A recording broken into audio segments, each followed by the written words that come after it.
इस बात का स्पष्टीकरण दे दिया है कि ना उन्होंने इस तरह का कोई बयान दिया है और ना ही उनका इस तरह का कोई मंतव्य है।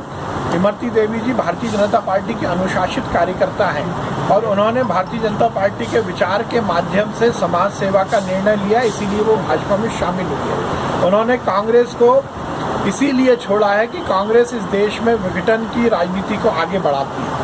पर इस तरह के लगातार जो बयान भारतीय जनता पार्टी के नेताओं के खिलाफ मीडिया में और सोशल मीडिया में आ रहे हैं, मेरा स्पष्ट आरोप है कि कांग्रेस पार्टी का पीसीसी में डर्टी ट्रिक्स डिपार्टमेंट बहुत तेज़ी से काम कर रहा है। वो मध्य प्रदेश की और चुनाव की राजनीति को बिगाड़ना चाहता है, क्योंकि कमलनाथ जी और कांग्रेस के नेताओं को ये बात लगती है कि वो पूरी तरह ज़मीन खो चुके हैं मध्य प्रदेश में, इसलिए वो कन्फ्यूजन की राजनीति को आगे बढ़ाना चाहते हैं। इस तरह के भारतीय जनता पार्टी के किसी भी नेता ने कोई बयान नहीं दिया। पार्टी लगातार कन्फ्यूजन की राजनीति करती है, कमलनाथ जी कन्फ्यूजन की राजनीति करते हैं। मैंने एक हफ्ते पहले भी मीडिया के समक्ष ये बात कही थी कि जिस कृषि सुधार कानून का ये विरोध कर रहे हैं, उसकी एडवाइजरी की जो मुख्यमंत्रियों की समिति थी, उसके स्वयं सदस्य थे कमलनाथ जी, और उस समय कमलनाथ जी ने इसका समर्थन किया था। जब वो देश के वाणिज्य कर मंत्री थे, तब उन्होंने इन सुधारों का समर्थन किया था। आज केवल चुनावी माहौल को बिगाड़ने के लिए वो इस तरह की बातें कर रहे हैं, पर ये बात सच है कि कांग्रेस सरकार में आने भी नहीं वाली, तो इस तरह के किसी भी प्रश्न का कोई उत्तर देने का औचित्य नहीं है। मध्य प्रदेश में कोरोना के मामले बंद हो गया, कमलनाथ जी ने उन्हें घर में बिठा दिया, क्योंकि कमलनाथ जी को लगता है कि जो रिमोट दिग्विजय सिंह जी को कमलनाथ जी ने पकड़ाया था, उसी रिमोट से उन्होंने कांग्रेस की सरकार को पूरी तरह से बदनाम भी किया और उसकी ये स्थिति बना दी।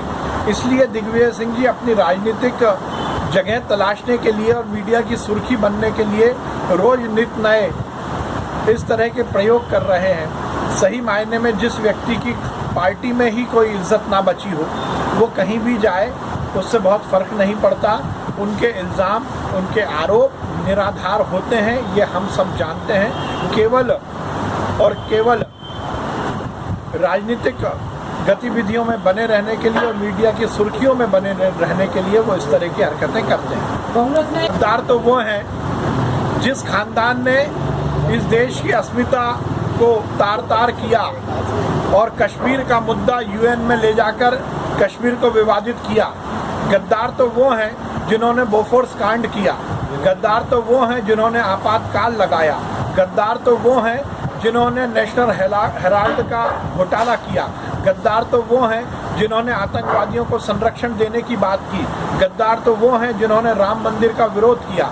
गद्दार तो वो हैं जिन्होंने राम सेतु तोड़ने की बात की। और इन सब के पीछे जितने मैंने प्रश्न खड़े किए हैं, उसके पीछे यदि कोई एक परिवार आता है तो वो नेहरू परिवार आता है। इसलिए ये स्पष्ट हो जाता है कि इस देश में किसने गद्दारी की और किसने वफादारी की।